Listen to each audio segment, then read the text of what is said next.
హల్లెలూయా, హల్లెలూయా.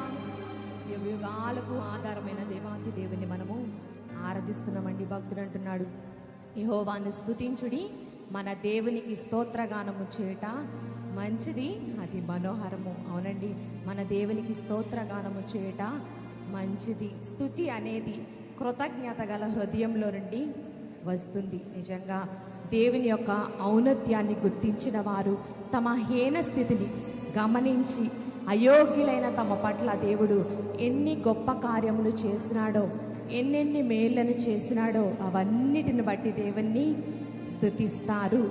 ఎవరైతే కృతజ్ఞత కలిగిన హృదయం ఉంటుందో వారే దేవుని మందిరంలో దేవుణ్ణి స్తుతించగలుగుతారు, దేవుణ్ణి ఆరాధించగలుగుతారు. నిజంగా మన దేవుడు ఎంత గొప్ప దేవుడండి. ఆయన ప్రేమించే వారికి సమస్తమును సమకూడి